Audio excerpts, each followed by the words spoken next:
ओम शांति। 31 जनवरी 2023 बाबा के आज के महावाक्य हैं। बाबा समझाते, मीठे बच्चे, तुम हो मोस्ट लकी बच्चे, क्योंकि तुम्हारे सन्मुख स्वयं बाप है। वे तुम्हें सुना रहे हैं। प्रश्न है, भक्ति मार्ग का कौन सा संस्कार अभी तुम बच्चों में नहीं हो सकता, क्यों?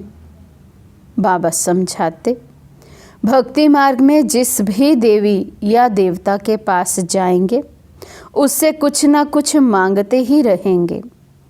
किसी से धन मांगेंगे, किसी से पुत्र मांगेंगे।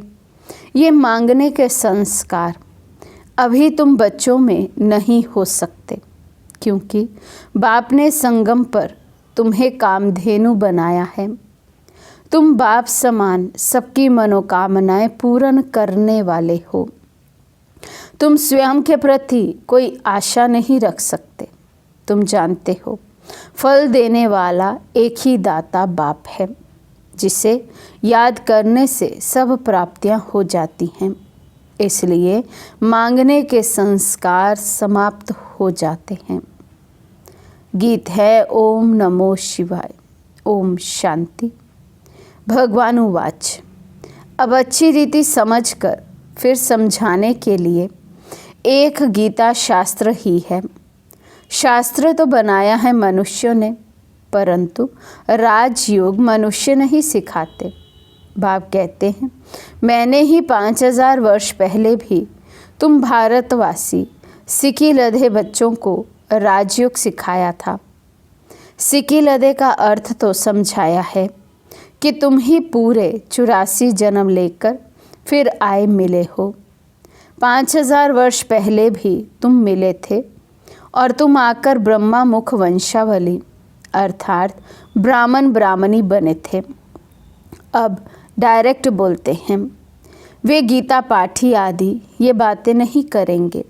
बाप डायरेक्ट समझा कर गए थे, फिर भक्ति मार्ग में शास्त्र बनाते हैं। अब ड्रामा पूरा होता है। फिर बाप आया है, कहते हैं बच्चों को। कौन से बच्चे? कहते हैं खास तुम और आम सारी दुनिया। तुम अभी सन्मुख हो। तुमको बैठ बाबा ने अपना परिचय दिया है। ये राजयोग तुमको और कोई सिखला ना सके। बाप ने ही पहले योग सिखलाया था, अब सिखला रहे हैं, जिससे तुम फिर राजाओं का राजा बनेंगे और कोई स्वर्ग का मालिक बना ना सके।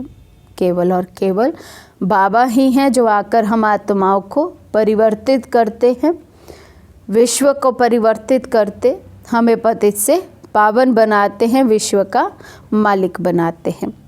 मैं तुम्हारा बाप आया हूँ फिर से तुमको राजयोग सिखाने। अच्छा, अब बाबा तुमको झाड़ पर समझाते हैं। ये समझानी भी बहुत ज़रूरी है।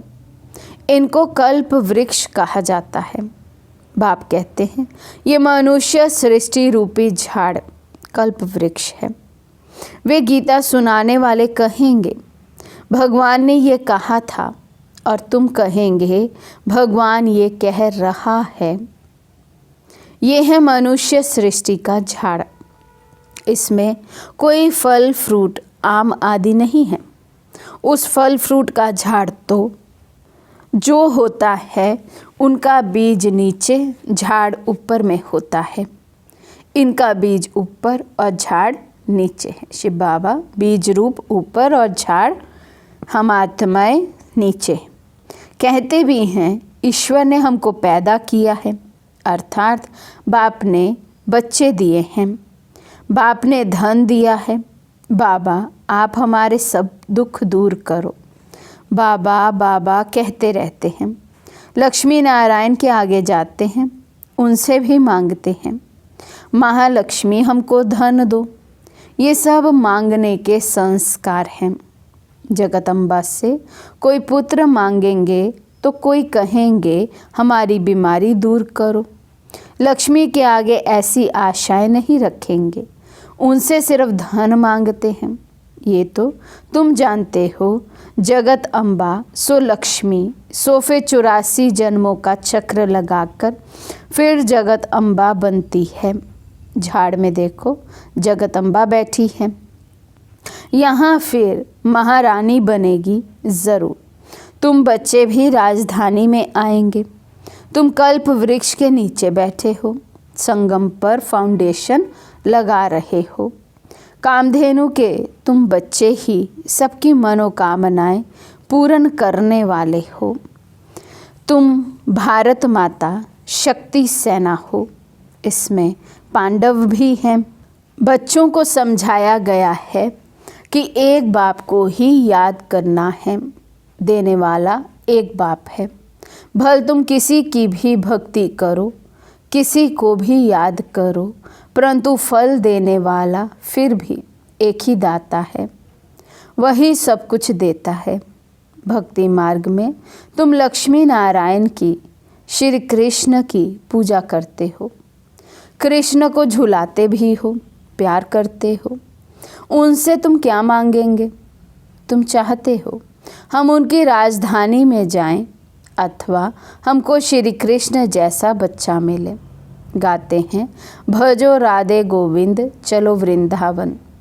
जहाँ राज्य भाग्य करते थे वैकुंठ में, उस समय कोई भी अप्राप्ति नहीं होती। श्री कृष्ण के राज्य को याद तो बहुत करते हैं। भारत में जब श्री कृष्ण का राज्य था तो और कोई राज्य नहीं था। अब बाप आए हैं, कहते हैं चलो कृष्णपुरी में चलकर श्री कृष्ण की पत्नी बनो या राधे का पति बनो। बात एक ही है, वहाँ विष नहीं मिलेगा। वे है ही संपूर्ण निर्विकारी दुनिया। अभी तुम स्टूडेंट हो, पढ़ रहे हो नर से नारायण, बैगर से प्रिंस बनने के लिए। यहाँ भल कोई करोड़पति है, 50 करोड़ हैं, लेकिन तुम्हारी भेंट में वे गरीब है, क्योंकि ये सब उनका धन मिट्टी में मिल जाना है। कुछ भी साथ नहीं चलेगा, खाली हाथ जाएंगे। तुम तो हाथ भरतू करके जाते हो 21 जन्मों के लिए। अभी तुम राजयोग सीख रहे हो, फिर सतयुग में आकर राज्य करेंगे। तुम पुनर्जन्म लेते वर्णों में आते रहते हो। सतयुग में है 16 कला, त्रेता में है 14 कला। फिर भक्ति मार्ग शुरू होता है। फिर इब्राहिम, बुद्ध आदि आते हैं। क्राइस्ट के 3000 वर्ष पहले देवी देवताओं का राज्य था। अब सारा झाड़ जड़जड़ीभूत अवस्था को पाया हुआ है। अभी तुम कल्प वृक्ष के नीचे संगम पर बैठे हो। इसको कहा जाता है कल्प का संगम, अथवा कलयुग और सतयुग का संगम। सतयुग के बाद त्रेता, फिर त्रेता के बाद द्वापर और कलयुग का संगम। कलयुग के बाद फिर सतयुग ज़रूर आएगा। बीच में संगम ज़रूर चाहिए। कल्प के संगम युगे बाप आते हैं। उन्होंने कल्प अक्षर बदल सिर्फ युगे युगे लिख दिया है। बाप कहते हैं मैं निराकार परम पिता परमात्मा ज्ञान का सागर हूँ। भारत में ही शिव जयंती गाई जाती है। श्री कृष्ण तो ज्ञान दे ना सके। तुम कहते हो हम स्वर्ग में श्री कृष्ण के साथ मिलेंगे। बाप कहते हैं भक्ति में श्री कृष्ण का साक्षात्कार मैं तुमको कराता हूँ। कृष्ण जयंती पर बहुत प्रेम से उनको झूला झूलाते हैं, पूजा करते हैं। उनको जैसे सच सच श्री कृष्ण दिखाई पड़ता है। साक्षात्कार होगा, कृष्ण का चित्र होगा तो उनको भी उठाकर भाकी पहनेंगे। भक्ति मार्ग में मैं ही मदद करता हूँ, दाता मैं हूँ। लक्ष्मी की पूजा करते हैं। अब वे तो है ही पत्थर की मूर्ति, वे क्या देगी? देना फिर भी मुझे ही पड़ता है। साक्षात्कार भी मैं ही कराता हूँ। ये भी ड्रामा में नूंद है। जैसे कहते हैं परम पिता परमात्मा के हुक्म से पत्ता पत्ता हिलता है, क्योंकि वे समझते हैं पत्ते पत्ते में परमात्मा है। क्या परमात्मा बैठ पत्ते को हुक्म करेगा? ये तो ड्रामा बना हुआ है। अभी तुम जैसी एक्ट कर रहे हो वे कल्प के बाद भी तुम ऐसे ही करेंगे। जो कुछ शूटिंग में शूट हुआ वही चलेगा, उसमें कुछ फ़र्क नहीं पड़ सकता। ड्रामा को भी अच्छी रीति समझना है। बाप समझाते हैं बेहद का सुख कल्प कल्प भारत को ही मिलता है, परंतु जो ब्राह्मण बनते हैं वही वर्णों में आते हैं। 84 जन्म लेते हैं, फिर औरों के जन्म नंबरवार कम होते जाएंगे। कितने छोटे छोटे मठ पंथ हैं, भल उन्हों की महिमा है क्योंकि पवित्र है। स्वर्ग का रचयिता तो है बाप, और कोई मनुष्य थोड़े ही स्वर्ग रचेगा। फिर राजयोग भी कोई सिखलावे? अभी तुम श्री कृष्णपुरी में जाने के लिए राजयोग सीख रहे हो। पुरुषार्थ हमेशा ऊंचा करना चाहिए। तुम कहते हो श्री कृष्ण जैसा बच्चा मिले, श्री कृष्ण जैसा पति मिले, श्री कृष्ण ही श्री नारायण बनते हैं, फिर श्री कृष्ण जैसा क्यों कहते? तुमको तो कहना चाहिए नारायण जैसा पति मिले।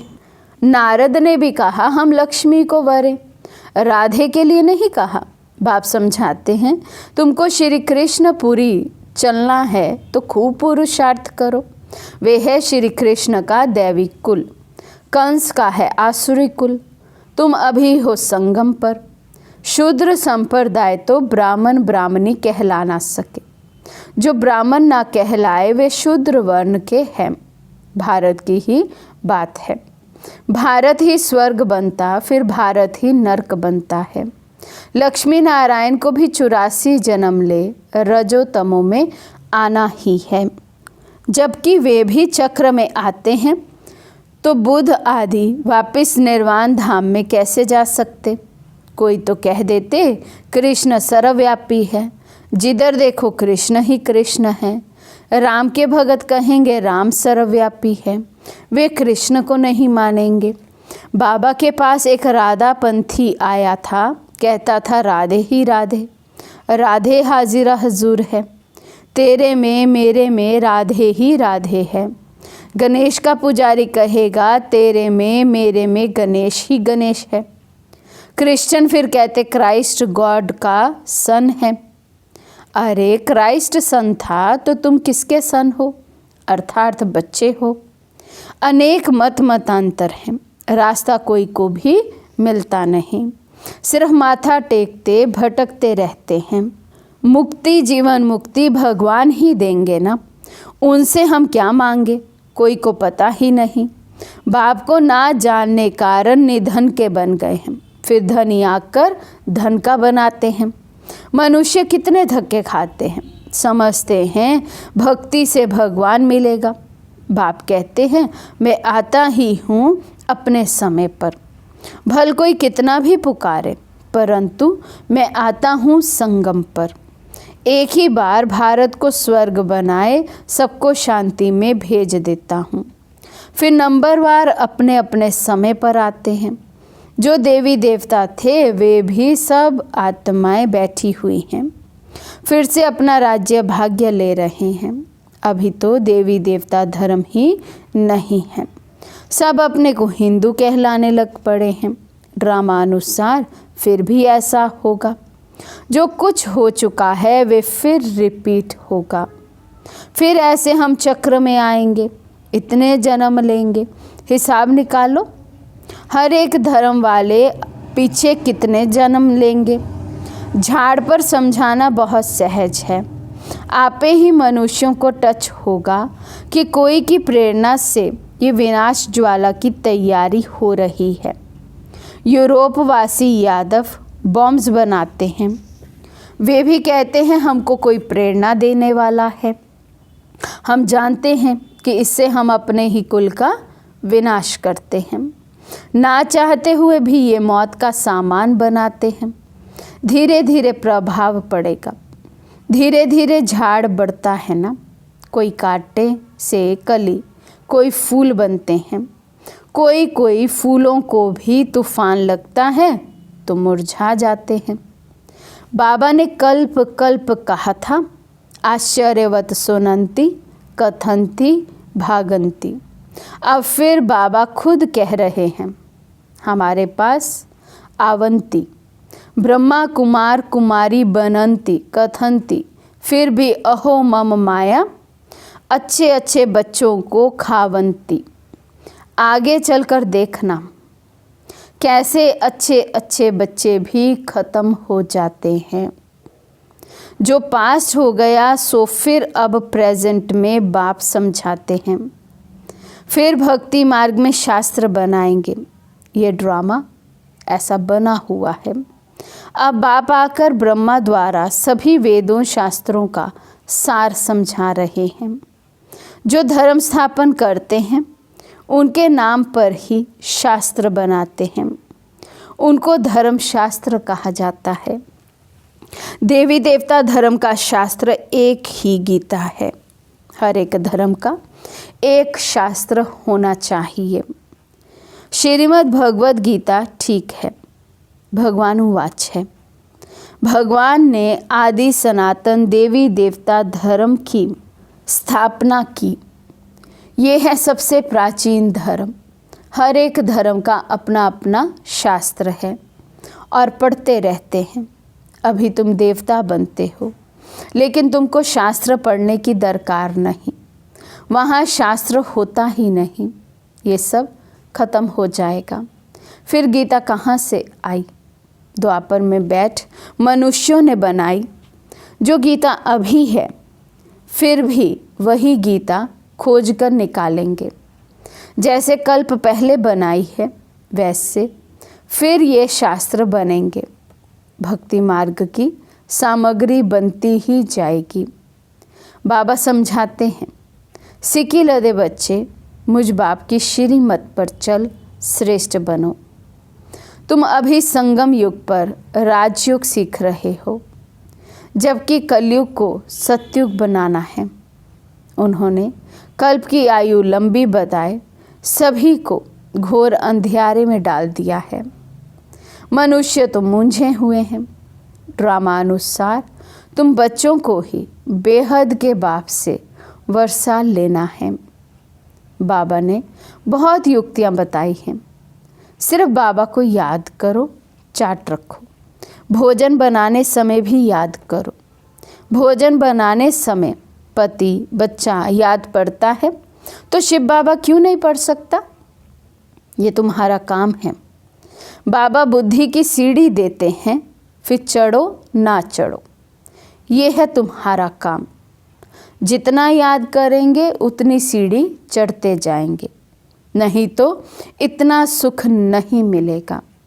अच्छा, मीठे मीठे सिकी लदे अर्थात 5000 वर्ष के बाद फिर आए मिले हुए बच्चों को नंबरवार पुरुषार्थ अनुसार माता पिता बाप दादा का याद प्यार और गुड मॉर्निंग। मीठे मीठे रूहानी बाप का रूहानी बच्चों को नमस्ते। हम रूहानी बच्चों की रूहानी बाप दादा को दिल व जान सिकवा प्रेम से नमस्ते नमस्ते नमस्ते जी। धारणा के लिए मुख्य सार। फर्स्ट पॉइंट, कृष्णपुरी में चलने के लिए पुरुषार्थ बहुत अच्छा करना है। शूद्रपन के संस्कारों को परिवर्तन कर पक्का ब्राह्मण बनना है। सेकंड पॉइंट, बुद्धि बल से याद की सीढ़ी पर चढ़ना है। सीढ़ी चढ़ने से ही अपार सुख का अनुभव होगा। आज का वरदान है, अटेंशन और चेकिंग की विधि द्वारा व्यर्थ के खाते को समाप्त करने वाले मास्टर सर्वशक्तिमान भव। अटेंशन और चेकिंग की विधि द्वारा व्यर्थ के खाते को समाप्त करने वाले मास्टर सर्वशक्तिमान भव।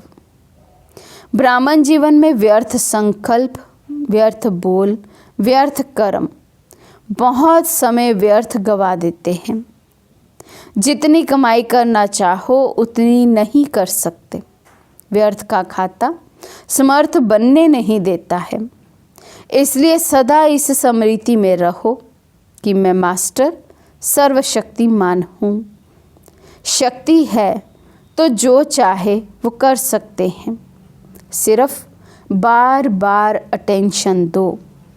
जैसे क्लास के समय व अमृत वेले की याद के समय अटेंशन देते हो, ऐसे बीच बीच में भी अटेंशन और चेकिंग की विधि अपना लो तो व्यर्थ का खाता समाप्त हो जाएगा। स्लोगन है, राज ऋषि बनना है तो ब्राह्मण आत्माओं की दुआओं से अपनी स्थिति को निर्विघ्न बनाओ। अव्यक्त इशारे, जैसे जब कोई ऐसा दिन होता है तो चलते फिरते ट्रैफिक को भी रोककर 3 मिनट साइलेंस की प्रैक्टिस कराते हैं। सारे चलते हुए कार्य को स्टॉप कर लेते हैं। ऐसे आप भी कोई कार्य करते हो या बात करते हो तो बीच बीच में ये संकल्पों के ट्रैफिक को स्टॉप करने का अभ्यास करो। 1 मिनट के लिए भी मन के संकल्पों को, चाहे शरीर द्वारा चलते हुए कर्म को बीच में रोक कर भी ये प्रैक्टिस करो तो संकल्प शक्तिशाली बन जाएंगे। अच्छा, ओम शांति।